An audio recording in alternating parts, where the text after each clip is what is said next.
আসসালামু আলাইকুম প্রিয় ভিউয়ার্স। গাছের নাম হাতিসুর। পুরনো দালান ঘেঁষে কিংবা রাস্তার ধারে অন্য আগাছার মাঝে এই গাছটি দেখা যায়। এই গাছের বাঁকানো পুষ্পদণ্ডে ফুটে থাকে সাদা সাদা ফুল। হাতির দাঁতের মতো শুভ্র এই ফুল। গাছটি আগাছার সঙ্গে এখানে সেখানে জন্মায়, তাই সাধারণের দৃষ্টি এড়িয়ে যায়। মোটামুটি 1-1.5 ফুট লম্বা হয়। গাছের কাণ্ড ফাঁপা, নরম, সারা দেহে ছোট ছোট রুম আছে।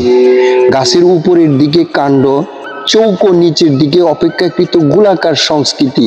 হাতিসুরের গাছের কিছু উপকারিতা এবং গুণাগুণ রয়েছে।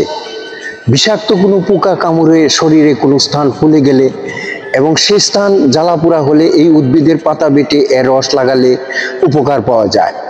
আঘাতজনিত ফোলায় পাতা বেটে অল্প গরম করে লাগালে ফোলা এবং ব্যথা কমে যায়।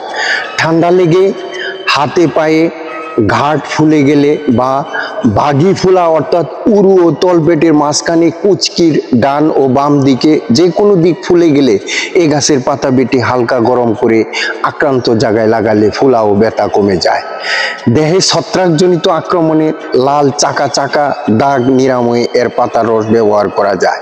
কোনো কারণে চোখ টুকটুকে লাল হলে, কর কর করছে মনে হচ্ছে, বালি পড়ছে, এমনটা হলে হাতিসুর গাছের পাতার রস অব্যক্ত ঔষধ।